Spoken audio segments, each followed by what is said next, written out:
class. Today we're going to cover Unit 10, Chapter 18, Part B. We're still on the topic of the cardiovascular system. Section 18.5, Electrical Events of the Heart. So, in the simplest terms, the heart is a pump made up of muscle tissue. Like all muscle, the heart needs a source of energy and oxygen to function.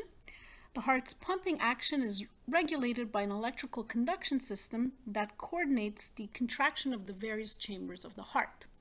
So the heart depolarizes and contracts without nervous system stimulation, although the rhythm can be altered by the autonomic nervous system. Setting the basic rhythm, the intrinsic conduction system. So the coordinated heartbeat is a function of the presence of gap junctions that we've discussed and the intrinsic cardiac conduction system, which is a network of non-contractile autorhythmic cells that initiate and distribute impulses to coordinate depolarization and contraction of the heart.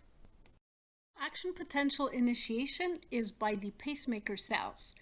So the cardiac pacemaker cells have unstable resting membrane potentials called pacemaker potentials or pre-potentials. So there are three parts of an action potential. The pacemaker potential, where the potassium channels are closed, but slow sodium channels are open, causing the interior to become more positive.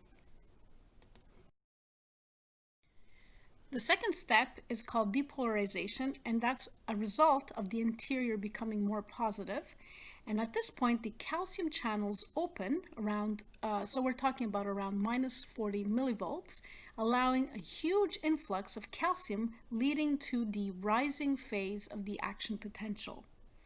And then after that, there's a repolarization event where the potassium channels open, and so now potassium can leave the cell, the pacemaker cells, and the cell becomes more negative because as the potassium is leaving, it's carrying with it its positive charge. Figure 18.12, pacemaker and action potentials of typical cardiac pacemaker cells. So on the x-axis we have time in milliseconds, and on the y-axis we have the membrane potential measured in millivolts. So step 1, pacemaker potential. This slow depolarization is due to both the opening of the sodium channels and the closing of the potassium channels. Notice that the membrane potential is never a flat line, which we will see when we learn about the resting membrane potential seen in skeletal muscle. So for cardiac muscle, we don't get that flat line. The second step is the depolarization, where the action potential begins when the pacemaker potential reaches threshold, and depolarization is due to an influx of calcium through calcium channels. And so if calcium comes in, it's going to bring the positive charge inside, and that's why we're going from negative 60 millivolts to plus 3 millivolts. And then finally, there's repolarization, which is due to the calcium channels inactivating, so closing of those calcium channels and the opening of the potassium channels. This allows potassium to efflux, following its concentration gradient, going from a high concentration in the inside to the outside, which brings the membrane potential back to its most negative voltage. And so all of those peaks, those are called the action potentials, and threshold is that minimal membrane potential at which after that point it's a all or none event. Sequence of excitation. So cardiac pacemaker cells pass impulses in the following order across the heart in approximately 0.22 seconds. So from the sinoatrial node to the atrioventricular node to the atrioventricular bundle to the right and left bundle branches and the subendocardial conducting network, also known as the Purkinje fibers. Okay, so let's look at this step by step. So in the first step, the SA node at the SA node. So there's the pacemaker of the heart in the right atrial wall, which depolarizes faster than the rest of the myocardium. It generates impulses at about 75 times per minute. That's called the sinus rhythm. And an inherent rate of 100 times per minute is tempered by extrinsic factors. The impulse spreads across the atria and to the AV node. At the atrioventricular node, which is in the inferior interatrial septum, the delays impulses approximately 0.1 second because the fibers are smaller in diameter and have fewer gap junctions, and this allows atrial contraction prior to ventricular contraction.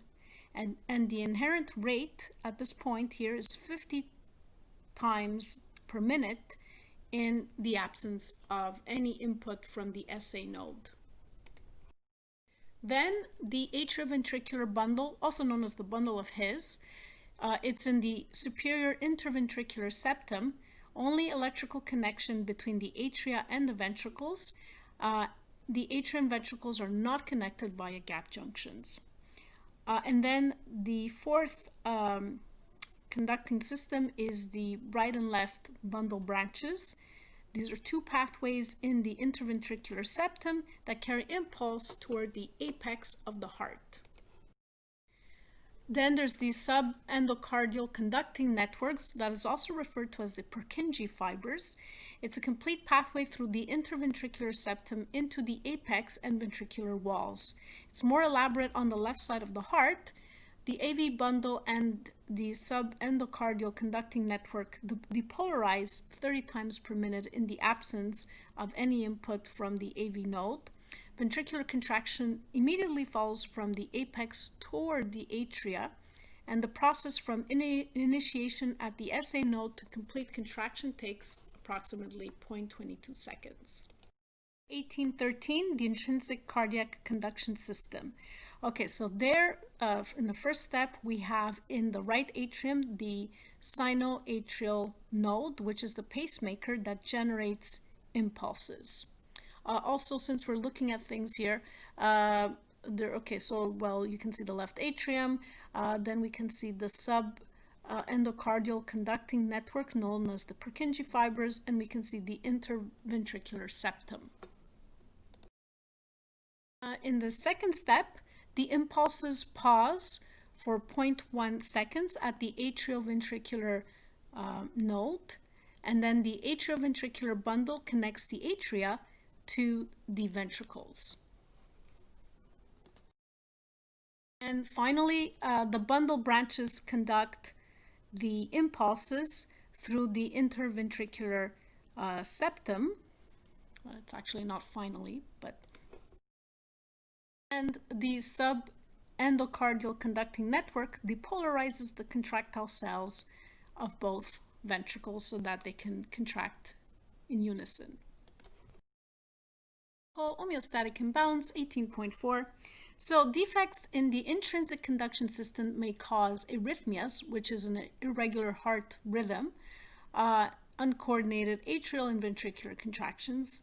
Fibrillation is instead a rapid irregular when you have rapid irregular contractions, the heart pretty much becomes useless for pumping blood, causing circulation to cease and may result in brain death. The treatment would be defibrillation, which interrupts the chaotic twitching, giving the heart a clean slate to start a regular normal depolarization. So it's basically a device, the defibrillator, that restores a normal heartbeat by sending an electric pulse or shock to the heart. And they're used to prevent or correct also arrhythmias. Like we said, the heartbeat that is uneven or that is too slow or too fast. And the defibrillators can also restore the heart's beating if the heart suddenly stops. Also, a defective SA node may cause ectopic focus, which is an abnormal pacemaker that takes over pacing. If the AV node takes over, it sets a junctional rhythm at 40 to 60 beats per minute. Extrasystole, which is premature contraction, in that situation, the ectopic focus of a small region of the heart triggers the impulse before the SA node can, causing a delay in the next impulse. So the heart has longer time to fill, so the next contraction is felt as a thud, as a larger volume of blood is being pushed out. Can also be caused from excessive caffeine or consumption or nicotine. To reach the ventricles, the impulse must pass through the AV node. If the AV node is defective, it may cause a heart block. Few impulses, partial block, or no impulses, that would be a total block, reach the ventricles. And ventricles beat at their own intrinsic rate, which is too slow to maintain adequate circulation. So the treatment would be an artificial pacemaker, which recouples the atria and ventricles. So now we're going to look at modifying the basic rhythm through extrinsic innervation of the heart. So the heartbeat is modified by the autonomic nervous system via cardiac centers in the medulla oblongata, which I've already shown you its location, right, in the brainstem, right after the pons. Acceleratory center sends signals through the sympathetic trunk to increase both the rate and force of contraction. So it does this by stimulating the SA and the AV nodes, the heart muscle and coronary arteries. And the cardioinhibitory center, this here, parasympathetic signals via the vagus nerve to decrease the rate. And this will inhibit the SA and AV nodes via the vagus nerve. Figure 1814 shows the autonomic innervation of the heart.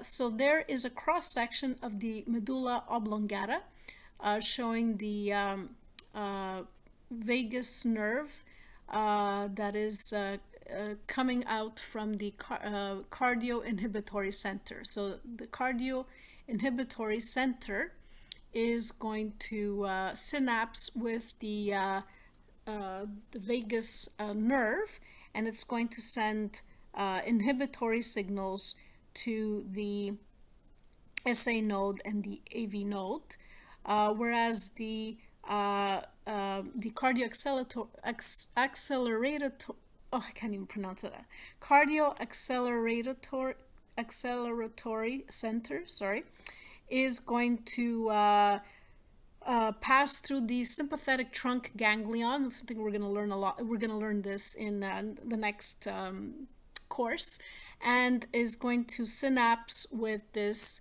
postsympathetic ganglion, and it's going to send so its result is it's going to increase the heart rate and force of contraction when it innervates the SA node and the AV node. So basically, don't worry about all of these details. What you need to know is that the parasympathetic nervous system decreases the heart rate, and the sympathetic nervous system is going to increase the rate and force of contraction, which makes sense because parasympathetic nervous system is the rest and digest, right? So when we're resting and digesting, the heart rate is slower, right? Whereas in a fight or flight response, the sympathetic nervous system dominates, and so we would have our heart rate that's faster, and that's so that we get more oxygen to our brain and to our muscles. Before we look at the action potentials that are generated within the cardiac muscle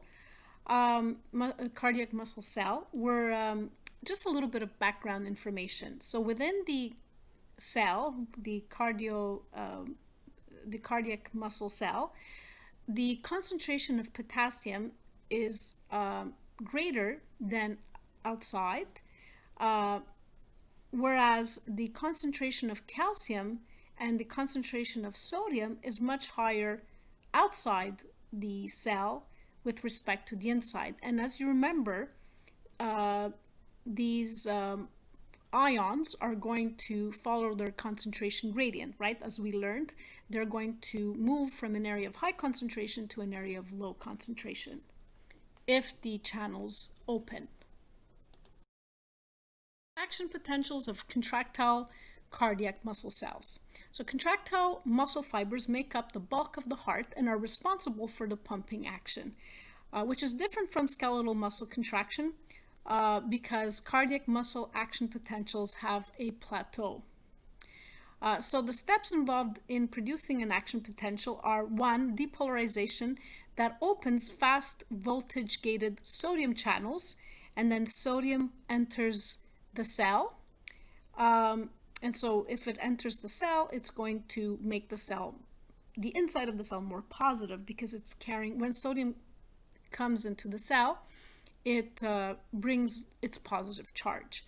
So there's a positive feedback influx of sodium causes the rising phase of the action potential from a minus 90 millivolts to a plus 30 millivolt. So it's a positive feedback because the more sodium comes in, there's going to be more sodium that is going to be allowed in. Depolarization by sodium also closes the slow calcium channels. So at plus 30 millivolts, sodium channels close, but the slow calcium channels remain open. And that's what prolongs the depolarization. And that's why we see a plateau for cardiac muscle, which we don't see for skeletal muscle contractions. And 3, after about 200 milliseconds, the slow calcium channels are closed and the voltage-gated potassium channels are open. So then that causes a rapid efflux of potassium out of the cell, and that's going to repolarize the cell to the RMP, or resting membrane potential. And then the calcium is pumped back into the SR, which is the sarcoplasmic reticulum, and out of the cell into the extracellular space. At the action potential in skeletal versus cardiac muscle, we can see that in skeletal muscle there's this depolarization phase, that's number 1, and repolarization phase, whereas in cardiac muscle there's a depolarization phase, an early repolarization phase, but there's a plateau phase, and then a final repolarization phase. Potentials of contractile cardiac muscle cells. So the difference between contractile muscle fiber and skeletal muscle fiber contractions. So the action potential in skeletal muscle lasts between 1 to 2 milliseconds. In cardiac muscle, it lasts 200 milliseconds. Contraction in skeletal muscle lasts 15 to 100 milliseconds, whereas the contraction from cardiac muscle in cardiac muscle lasts over 200 milliseconds. The benefit of a longer action potential and contraction is a sustained contraction that ensures efficient ejection of blood, and a longer refractory period that prevents tetanic contractions. 18.15, the action potential of contractile cardiac muscle cells. So again, on the x-axis we have time in milliseconds and membrane potential in millivolts on the y-axis. So depolarization is due to the influx of sodium through fast voltage-gated sodium channels. A positive feedback cycle rapidly opens many sodium channels, reversing the membrane potential. Reversing means that it makes it less negative, more positive. Channel inactivation ends this phase.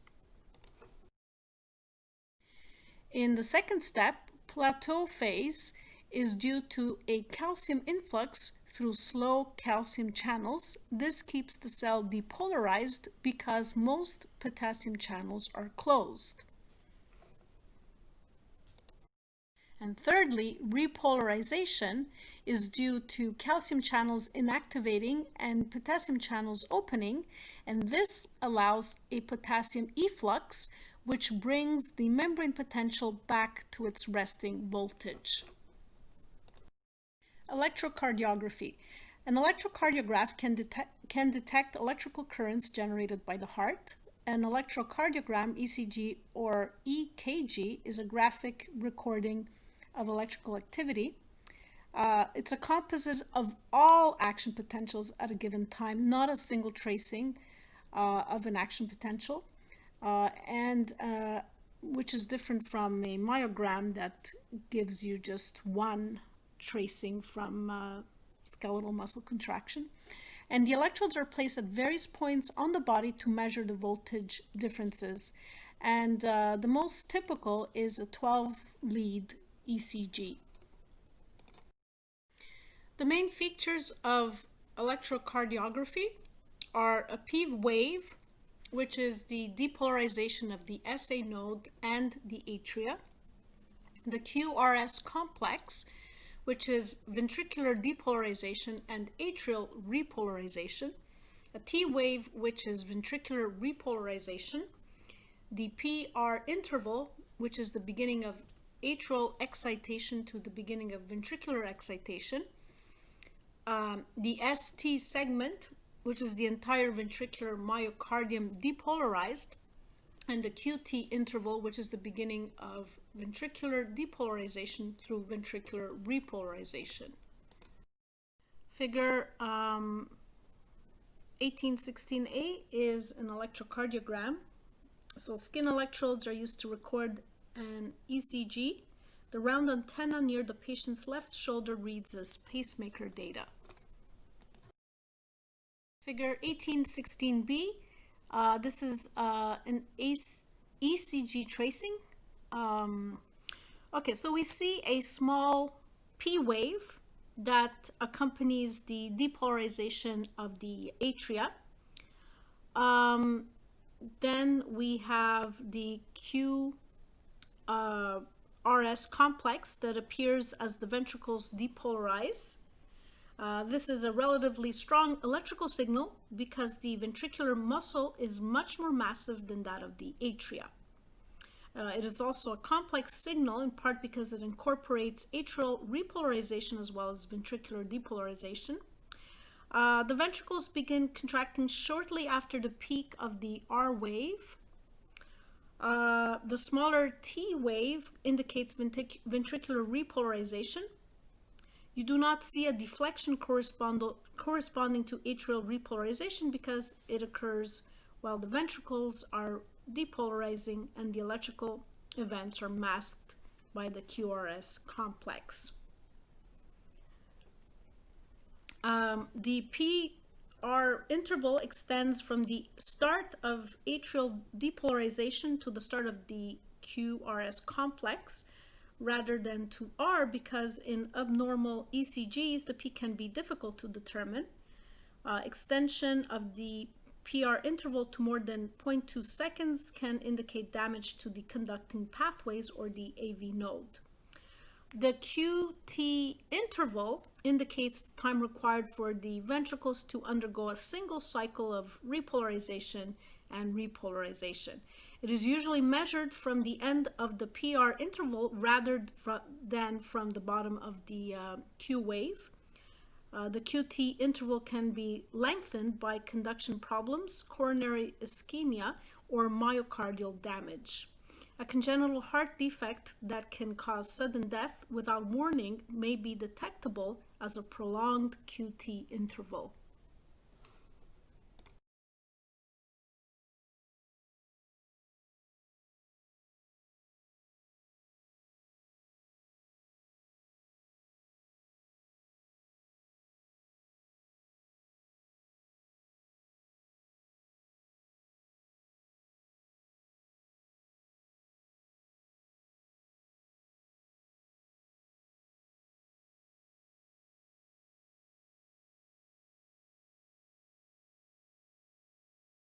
This is figure 1817 in your book. I know it says 1818. It's just this is a better figure I got from the internet. So the sequence of depolarization and repolarization of the heart related to the deflection waves of an ECG tracing. So in one, atrial depolarization initiated by the SA node causing the P wave. 2, with atrial depolarization complete, the impulse is delayed at the AV node. The ventricular depolarization begins at the apex, causing the QRS complex. Atrial repolarization occurs. And then in 4, ventricular depolarization is complete. And 5, ventricular repolarization begins at the apex, causing the T wave. And 6, ventricular repolarization is complete. Clinical homeostatic imbalance 18.5. Clinicians look for variations in the pattern or timing of the ECG, which tend to be consistent in a healthy heart. Changes in patterns or timing of ECG may reveal diseased or damaged heart or problems with the heart's conduction system. Problems that can be detected are through an enlarged R wave. This may indicate an enlarged ventricle or enlarged ventricles. Elevated or depressed ST segment indicates cardiac ischemia. And a prolonged QT interval reveals a repolarization abnormality that increases the risk of ventricular arrhythmias. 18.18. In A, this is a normal ECG trace called sinus rhythm.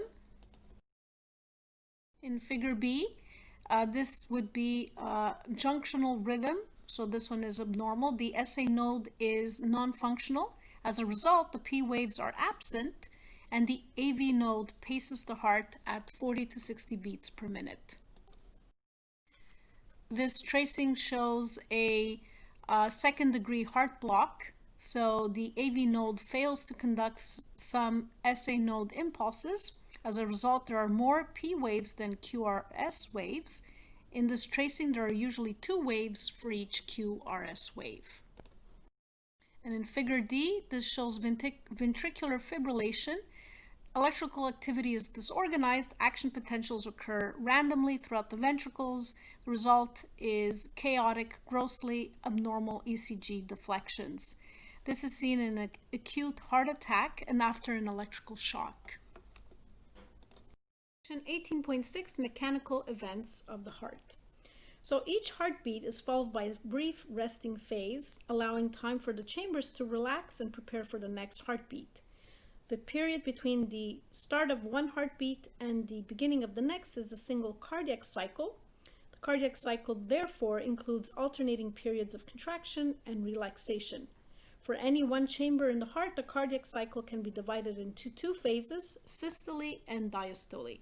So systole is the period of heart contraction, whereas diastole is the period of heart relaxation.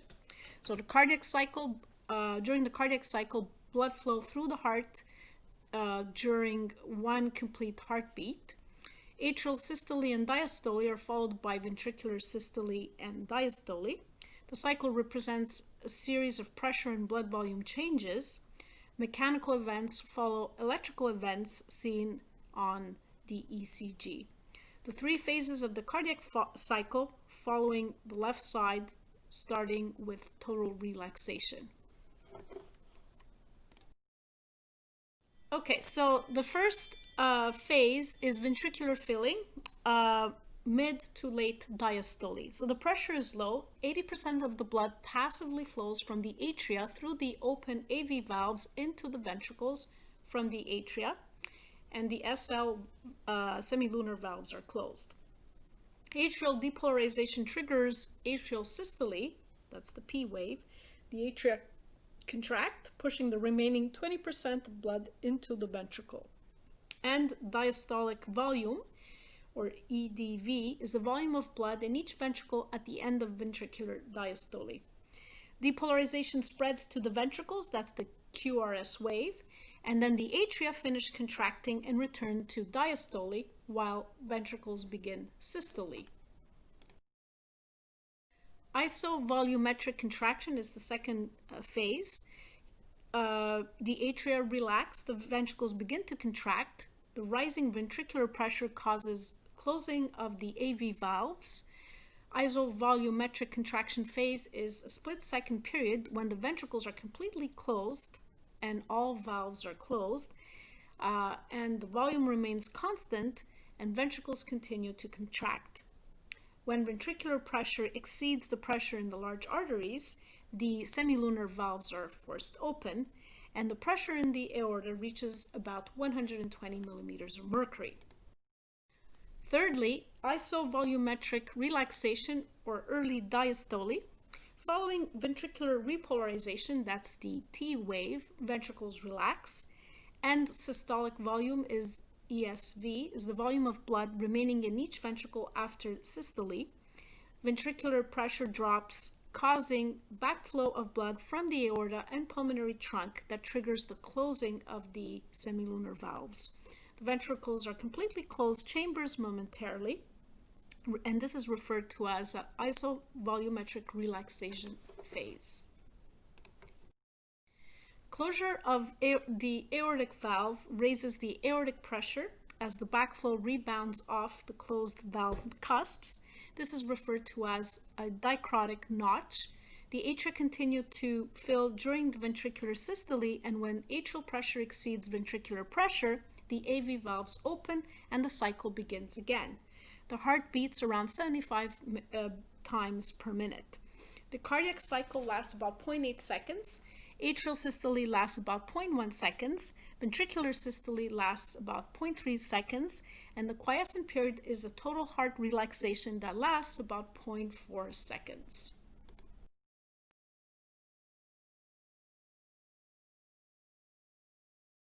The focus figure 18.2, the cardiac cycle. So now here, this figure, there's a lot of things happening at the same time. So the top recording is the ECG, and then the one in the middle is the pressure in millimeters of mercury, and then the bottom one is the volume changes.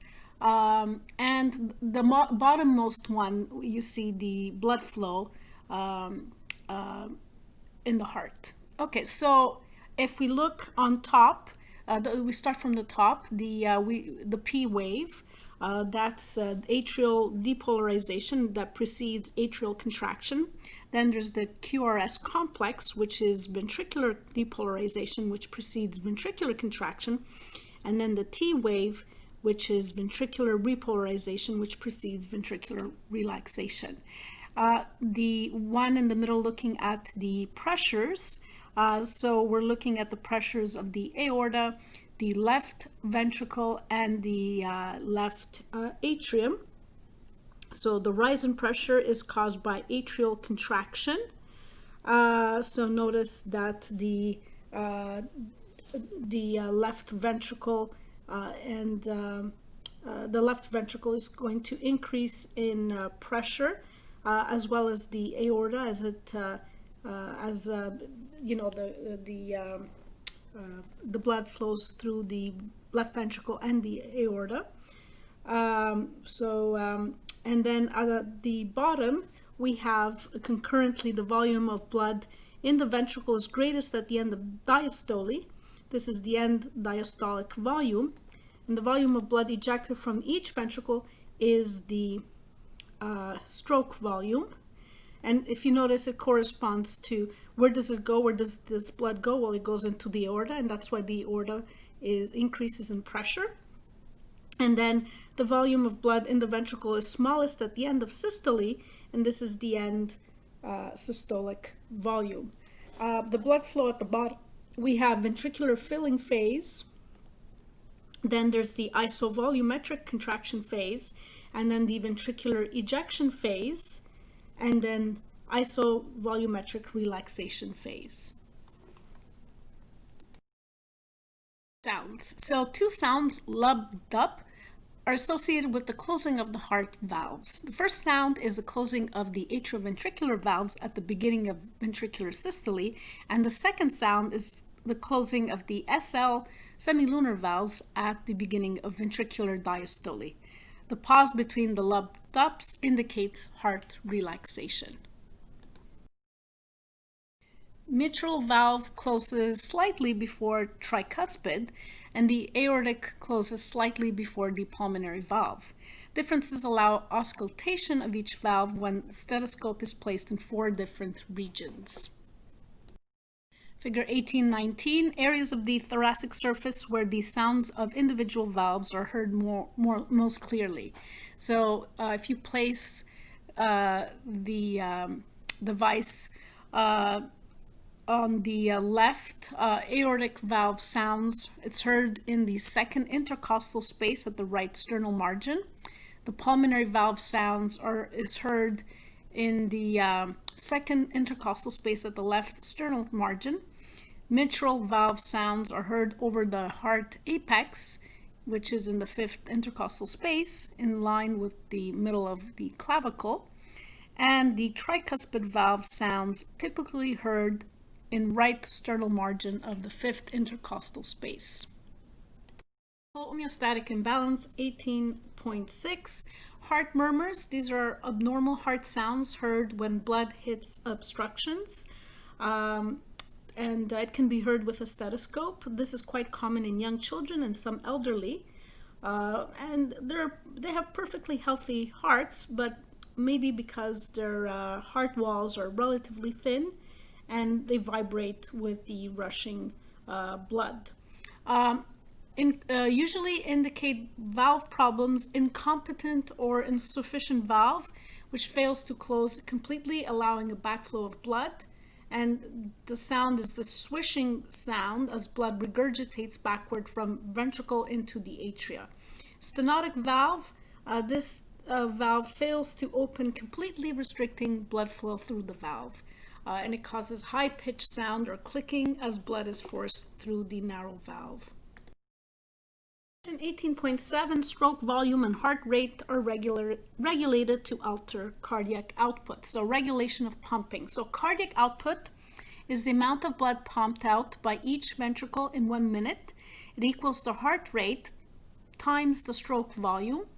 And the stroke volume is the volume of blood pumped out by one ventricle with each beat. And this correlates with the force of contraction. So at rest, the cardiac output is the heart rate, 75 beats per minute, multiplied by the stroke volume, which is 70 mils per beat, and it's about 5.25 liters per minute. So the normal adult blood volume is about 5 liters. As you can see, the entire blood supply passes through each side of the heart once each minute. Cardiac output is 4 to 5 times resting cardiac output in non-athletic people. The maximum cardiac output may reach 35 liters per minute in trained athletes. Cardiac reserve is the difference between resting and maximal cardiac output, and the CO changes, increases or decreases if either or both SV or HR is altered. Cardiac output is affected by factors leading to regulation of stroke volume and regulation of heart rates. Okay, figure 18.20, factors involved in determining cardiac output. Exercise by way of an increased sympathetic nervous system activity and also an increased skeletal muscle and respiratory pumps will increase venous return, and this is going to increase the EDV, or the end diastolic volume, which is going to increase the stroke volume, and that's going to increase the cardiac output, as well as an increased ventricular filling time due to decreased heart rate, and blood-borne epinephrine, thyroxine, or excess calcium. An excess, for example, epinephrine is going to increase contractility, decrease the end systolic volume, or ESV, that is going to increase the stroke volume, and that is going to increase the cardiac output. Changes in autonomic central nervous system output, for example, in response to exercise, fright, anxiety, or a drop in blood pressure, is going to increase sympathetic activity and decrease parasympathetic activity. And this is going to increase the heart rate, which is going to increase the cardiac output.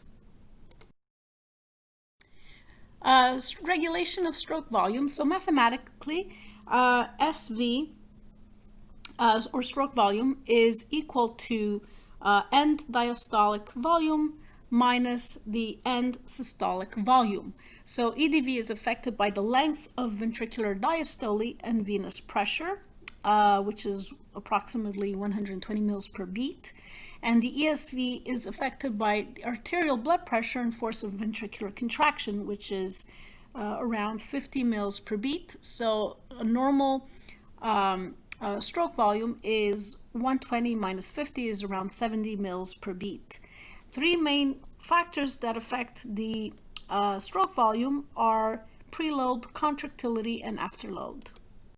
Look at preload, which is the degree of stretch of heart muscle. So preload, it's the degree to which cardiac muscle cells are stretched just before they contract. Changes in preload cause changes in the stroke volume, which affects the end diastolic volume, and the relationship between preload and the stroke volume is called the Frank-Starling law of the heart. The cardiac muscle exhibits a length tension relationship, which just like skeletal muscle. At rest, the cardiac muscle cells are shorter than optimal length, and this leads to dramatic increase in contractile force. The most important factor in preload stretching of cardiac muscle is venous return, which is the amount of blood returning to the heart. So a slow heartbeat and exercise increase venous return, whereas increased venous return distends, stretches ventricles, and increases the contraction force. And that's called an increase in venous return is going to increase the end diastolic volume, which is going to increase the stroke volume, which is going to increase the cardiac output. The second factor is contractility. Contractile strength at given muscle length is independent of muscle stretch and the end diastolic volume. Increased contractility lowers the end systolic volume, and this is caused by sympathetic epinephrine release that stimulates an increase in calcium influx, leading to more cross-bridge formations, and positive inotropic agents that increase contractility like thyroxine, glucagon, epinephrine, digitalis, high extracellular calcium. Contractility can be decreased by negative inotropic agents like acidosis caused by excess H+, also increased extracellular K+, and calcium channel blockers. Figure 18.21, norepinephrine increases heart contractility via cyclic AMP second messenger system. So here we see norepinephrine binding to a beta-1 adrenergic receptor. So upon binding, GTP is going to displace GDP, and it's going to activate the G protein, which is going to bind to an enzyme that is embedded in the membrane called adenylate cyclase. So once we have adenylate cyclase, ATP is going to be converted to cyclic AMP, which is going to activate protein kinase that is going to phosphorylate calcium channels in the sarcoplasmic reticulum as well as calcium channels in the plasma membrane. If you notice in the plasma membrane, then these channels will allow calcium to come in, and whereas the channels in the sarcoplasmic reticulum are going to allow calcium to be released to exit the sarcoplasmic reticulum. So once calcium, intracellular calcium levels increase, then calcium is going to bind to troponin, which we really haven't covered because we haven't looked at. Anyways, don't worry about the details. But anyways, calcium binds to troponin, and it's going to increase the cross-bridge binding to allow for contraction, and that's going to increase the force of contraction. So you don't have to memorize all of these steps, just know that when norepinephrine binds to a beta-1 adrenergic receptor, it causes an increase in the force of contraction of cardiac muscle. The third factor is afterload, which is back pressure exerted by arterial blood. So afterload is pressure the ventricles must overcome to eject blood. The back pressure from arterial blood pushing on the semilunar valves is a major pressure. Aortic pressure is around 80 millimeters of mercury, as opposed to pulmonary trunk pressure, which is around 10 millimeters of mercury. Hypertension increases afterload, resulting in an increase in the ESV and reduced SV, or stroke volume. If the stroke volume decreases as a result of decreased blood volume or weakened heart, the cardiac output can be maintained by increasing the heart rate and contractility. So positive chronotropic factors increase heart rate, whereas negative chronotropic factors will decrease the heart rate. So heart rate can be regulated by the autonomic nervous system, chemicals, and other factors. So autonomic nervous system regulation of heart rate. The sympathetic nervous system can be activated by emotional or physical stressors. Then norepinephrine is released and binds to the beta-1 adrenergic receptors on the heart, causing the pacemaker to fire more rapidly, increasing the heart rate, and the end diastolic volume is decreased because of decreased fill time, whereas there's an increased contractility because the end systolic volume is decreased because of an increased volume of ejected blood. Because both the EDV and ESV decrease, the stroke volume can remain unchanged. On the other hand, parasympathetic nervous system opposes sympathetic effects. It produces the neurotransmitter acetylcholine that hyperpolarizes the pacemaker cells by opening potassium channels, and this has the result of slowing down heart rate, but it has little to no effect on contractility. The heart at rest exhibits vagal tone because the parasympathetic nervous system dominates, so it has this dominant influence on the heart rate. In fact, it decreases the rate about 25 beats per minute. If you cut the vagal nerve, then that will lead to a heart rate of 100 beats per minute. When the sympathetic nervous system is activated, the parasympathetic is inhibited and vice versa. Atrial Bainbridge reflex is when the sympathetic it's a sympathetic reflex initiated by an increased venous return, hence increased atrial filling. The atrial walls are stretched with increased volume. It stimulates the SA node, which increases the heart rate. It also stimulates atrial stretch receptors that activate sympathetic reflexes.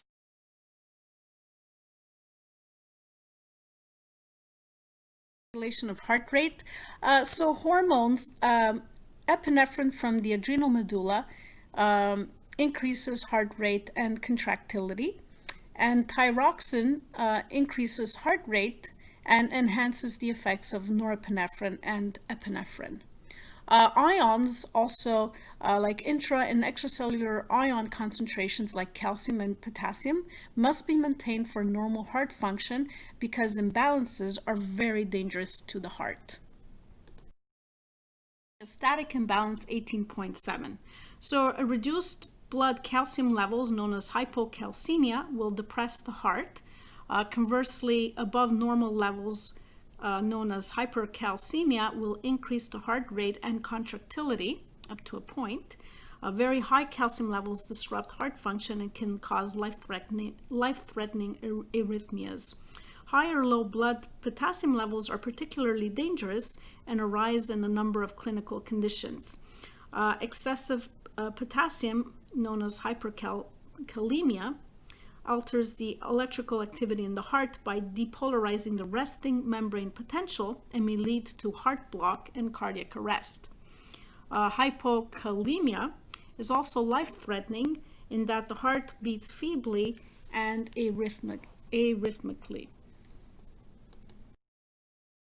Other factors that influence heart rate: age. Fetus has the fastest heart rate and it declines with age.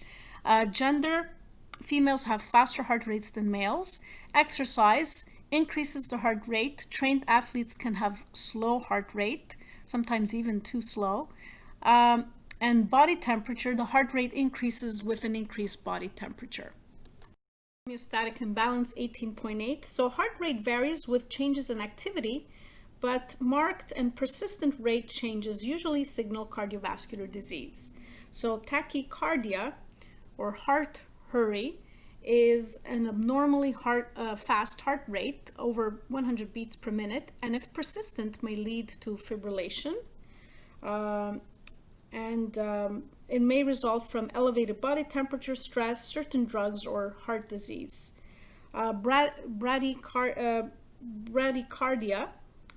which is slow heart rate, slower than 60 beats per minute, may result in grossly inadequate blood circulation in non-athletes, but may be desirable result of endurance training.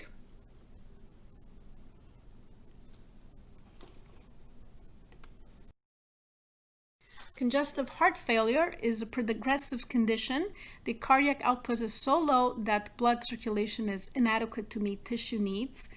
This reflects a weakened myocardium caused by coronary atherosclerosis, which is clogged arteries that are caused by fat buildup, and it impairs oxygen delivery to cardiac cells. So the heart becomes hypoxic and contracts inefficiently.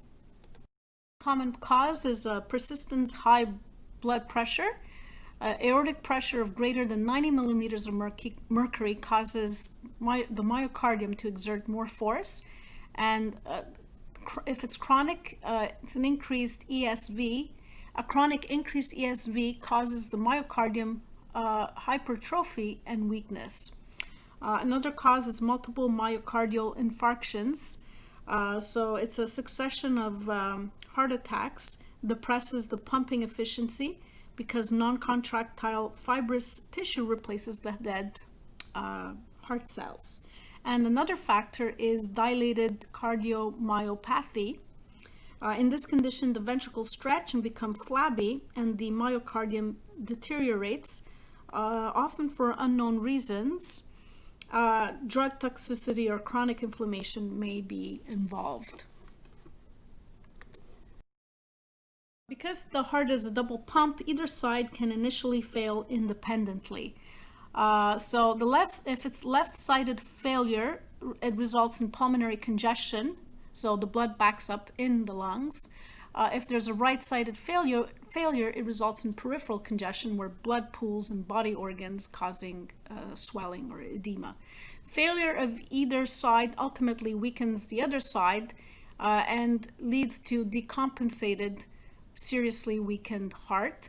And the treatment is removal of fluid or drugs to reduce afterload and increase contractility.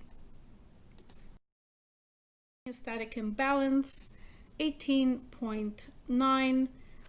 So congenital heart defects are the most common birth defects. There's about 40,000 per year, and it's corrected with surgery. Most defects are one of two types: mixing of oxygen poor and oxygen rich blood, as in septal defects, and they need a patent ductus arteriosus, or narrowed valves or vessels that cause an increased workload on the heart, as in coarctation of the aorta. Tetralogy of Fallot, these both types of disorders would be present. In terms of developmental aspects of the heart, so regular exercise can keep the heart healthy. Age-related changes include sclerosis and thickening of valve flaps that lead to heart murmurs. Decline in cardiac reserve, the heart becomes less efficient. Fibrosis of cardiac muscle, which leads to a stiffened heart, arrhythmias caused by conduction system problems, and atherosclerosis, which can be avoided by a good diet. Welcome to EKGs Explained Clearly. By the end of this course, you'll have all the skills needed to confidently interpret EKGs in a systematic way. You'll understand the electrical activity represented on EKG paper that allows this process to happen: the heart to beat and cycle blood through our lungs and bodies. This is the final product. Whether or not you have experience with EKG interpretation, I think you'll find this series of videos very useful. If you understand the key foundations of how the heart works, it'll be much easier to learn and remember the nuances involved with the EKG that we'll cover later in this course. So we'll start with the anatomy and physiology of the heart, depolarization, repolarization, and then on to leads and specifics about EKG paper and how a tracing is captured. Next are specifics on EKG tracing, the P wave, the QRS complexes, the QT interval, the R to R interval, etc. We'll cover the impact of our nervous system and neurotransmitters on the heart. Then on to rate, rhythm, axis, escape rhythms, PVC, bigeminy, tachyarrhythmias, ventricular tachycardia, and the key differences between ventricular tachycardia and paroxysmal supraventricular tachycardia with aberrancy, the QTC, and the potentially life-threatening torsades de pointes, atrial fibrillation and flutter, widened QRS complexes, and the various types of heart blocks, using precordial leads to hone in on certain areas of the heart, atrial enlargements and ventricular hypertrophies, acute coronary syndromes, myocardial infarction, and pericarditis. We'll talk about Q waves, ST segment and T wave changes that we see with ischemia, bundle branch blocks and fascicular blocks. And then at the end, we'll put it all together and teach you how to systematically read an EKG. We'll go through a normal one first, and then onto a variety of abnormal EKGs like sinus tachycardia, atrial fibrillation, multifocal atrial tachycardia, first, second, and third degree heart blocks, atrial enlargement, ventricular hypertrophies, hyperkalemia, rare anomalies, and many, many more abnormal EKGs. So let's begin with anatomy. This is an animation here of the heart beating, and there's a number of things that I want you to see so you'll understand this when we talk about the conduction system of the heart and the EKG. So the EKG, as you know, is a way of looking at the electrical activity of the heart, and it's really the electrical activity of the heart that is responsible for what we're seeing here right now.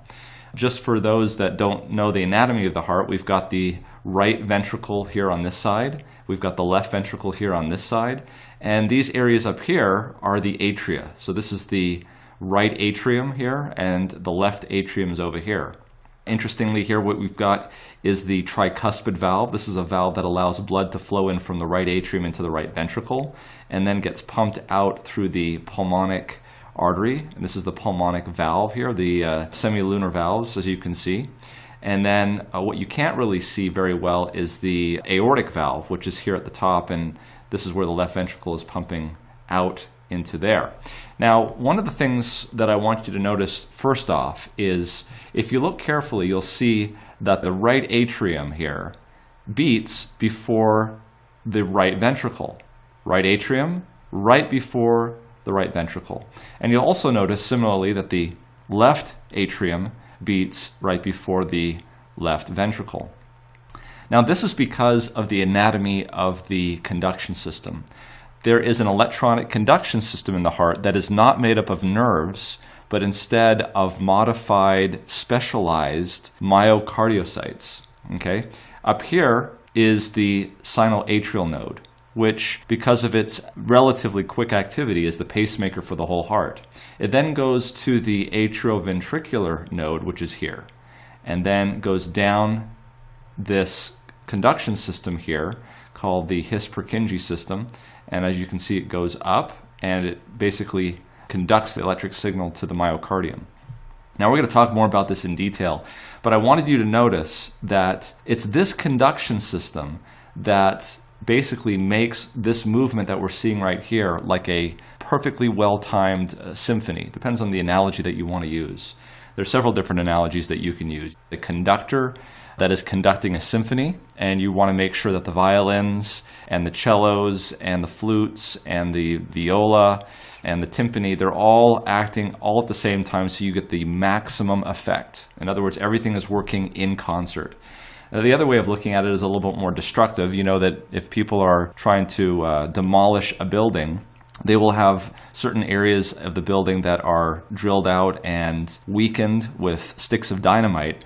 And when they activate that dynamite, it has to be activated in just the right order, in just the right fashion, so that the building comes down right on top of its footprint. Well, this is kind of what's going on here with the heart. This electric conduction system, the sinoatrial, the atrioventricular, and the His-Purkinje system, is activated in such a way that the electrical conduction goes and stimulates the heart in concert.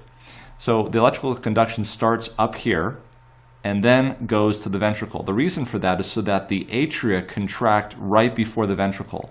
The purpose of that is to get the blood from the atria down into the ventricle to increase the size of the ventricle right before the ventricles contract. That causes an increase in preload and allows your cardiac output to be improved. That's happening on both sides. So you can see that the atria are contracting first, and then the signal is placed down here to the His-Purkinje system. It travels down very quickly down this His-Purkinje system and then up here into the myocardium. So the effect is that essentially the myocardium is contracting all at the same time. And you want that to happen. Instead of having contraction occurring from the top down, you want contraction occurring all at the same time. Because of this very unique conduction system, this is going to look very unusual, or look very unique, I should say, on an EKG. What is an EKG? It's a way of measuring current. You know that when you take a battery and you place it on a voltmeter, if you put the positive end to the positive meter and the negative end to the negative meter, you're going to move the dial up so that you see that there is a difference in the voltage. When that voltage starts to move, that is when you have an electric current.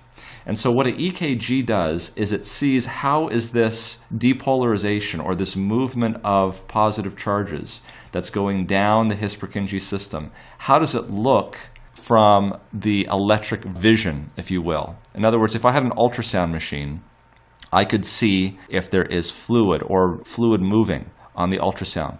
What an EKG does is it does exactly the same thing, except instead of fluid moving and objects that you could see, you're seeing electricity moving. And so that is what we're going to look at today. Atria contract first, then ventricles contract second, but they're contracting in concert. And then what happens is everything resets back to normal and you have the same contraction happening again. The next series that we're going to talk about is we're going to break things down to the smallest level, and then we're going to build it up so that we can finally see how we get back to this point again. Okay, so zooming in a little bit more now in terms of where we were, let's pull away all the muscular activity here and let's look specifically at this conduction system. I want to be very clear. The thing that you've got to understand that these are not nerves, okay? These are modified myocardial cells that conduct electricity very quickly, and we'll talk about how that happens. So the first one that you've got to know is the sinoatrial node. It is at the very top, and the reason why it is there and it is the pacemaker is because its intrinsic activity is the fastest. And since it is the fastest, it's going to cause depolarization to occur all the way down, and everything else is going to have to be in concert. So this is kind of the conductor of the concert. Now there are different pathways to get to the AV node. You can see here that the SA node conducts to the AV node. Now the AV node is right here, and it kind of holds things up. It kind of delays things. We'll talk about that in another lecture. So that what you have here is you have the sinoatrial node saying, okay, it's time to contract, and we'll talk about how that happens.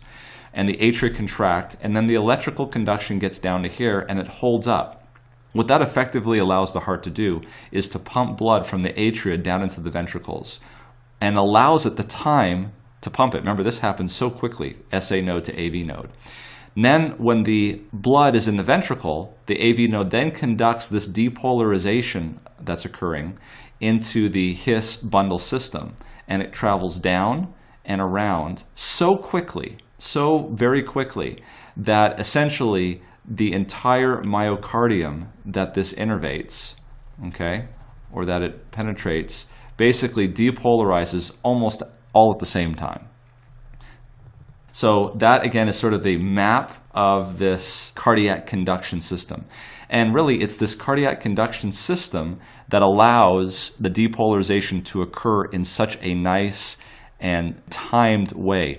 Now, on an EKG, when we're actually looking at the electrical depolarization, are we actually seeing the electrical movement down this conduction system? The answer is no. This is such a small amount of electricity that it's almost imperceptible on an EKG. What is it that we're actually measuring? What we're measuring is the depolarization of the muscle. The depolarization of the muscle is very large in amplitude, and that is what we are picking up on the EKG. Kind of like if we are demolishing a building, what do we see on the video? Do we actually see the electricity going into the wires to the dynamite? No, we're actually seeing the dynamite blow up and the building coming down. That's, in other words, what we're seeing on the EKG. Even though there is electrical conduction going down this, what we're seeing electrically on an EKG is the depolarization of the actual muscle cells. Okay? So just be aware of that. Okay, so to get a little bit more of an insight about what's going on, let's go down to the microscopic level. And I want to show you a myocyte here. Now, the thing that you should know about a myocyte is, just like any other skeletal or smooth muscle cell, it has a collection in it called the sarcoplasmic reticulum. We'll call that SR. And the SR is full of calcium. And the reason why it's full of calcium is because this calcium can be released into the cell upon depolarization of the cell, and we'll talk about that. And that's going to cause contraction of the striated muscle. So we'll just put a bunch of muscle cells here that's going to contract. Okay? And if you were to look histologically at the areas of the myofibrils that are in cells, you'll see how muscle cells work. But basically, calcium is what's going to activate them to contract.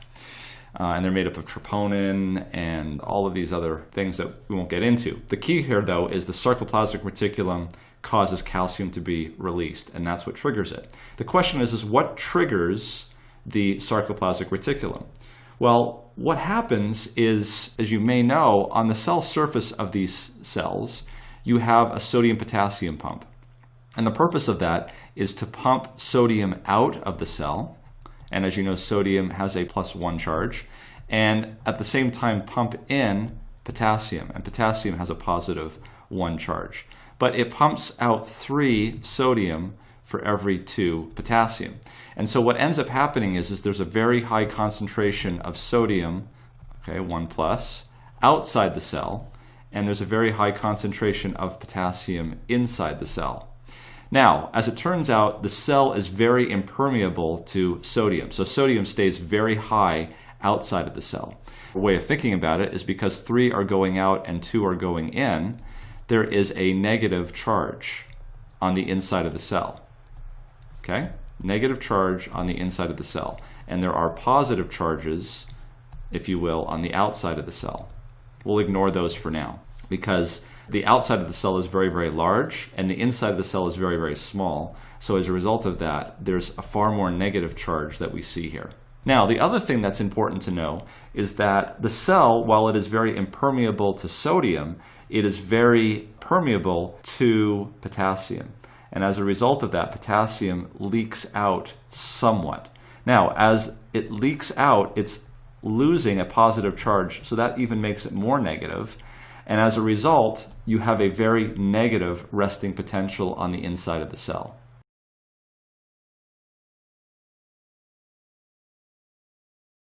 Now, with that basis of history, let us go forward here in the next lecture and talk about why this interior negative charge is so important to the electrical conduction that we're going to talk about here in our EKG course. Thanks for joining us.